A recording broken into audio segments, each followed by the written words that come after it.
The trick to it is that you've got to be happy with either yes.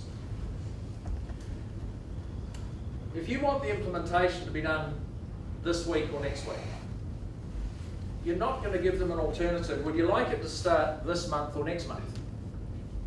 Because if you're not happy for it to start next month and you really want it this month, don't give them that alternative. Okay? Don't give them the alternative that you don't like.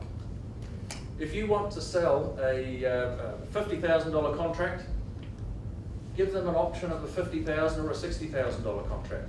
Don't give them an option of a $40,000 contract. Because if you're not happy with the $40,000, don't make that an offer.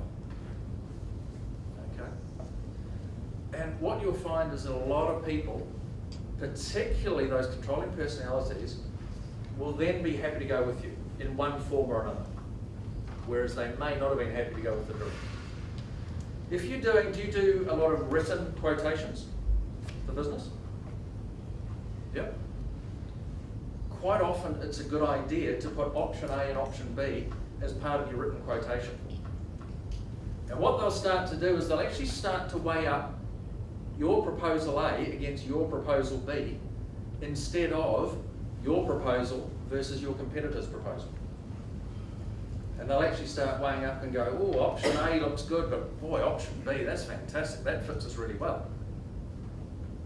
And that'll get you a leg up on the competition. So keep that alternative technique in mind. It's very, very powerful. Next one we have is if we're not sure the customer's ready to make a decision. All right? And so we don't want to necessarily ask for the sale at this stage. We just want to dip our toe in the water.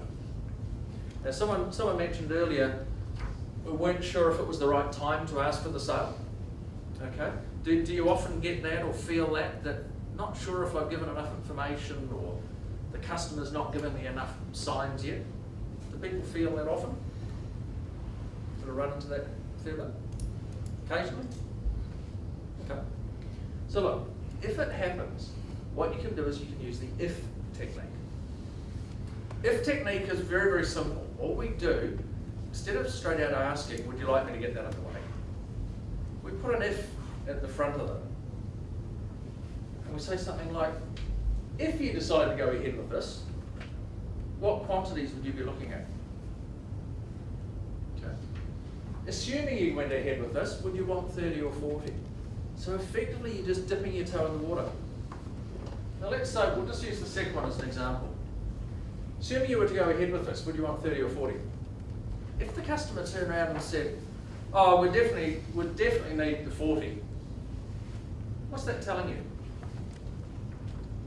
They're interested. They're interested? Yeah. Thinking about it. Thinking about it? What else? So I wanna buy it. seeing themselves using the product already. They have both. So it's like when you're sitting in your car, they go, oh, Yep.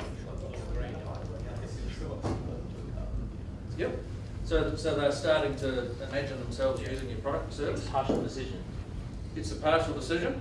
Yep. If they've started making partial decisions, what's that telling us?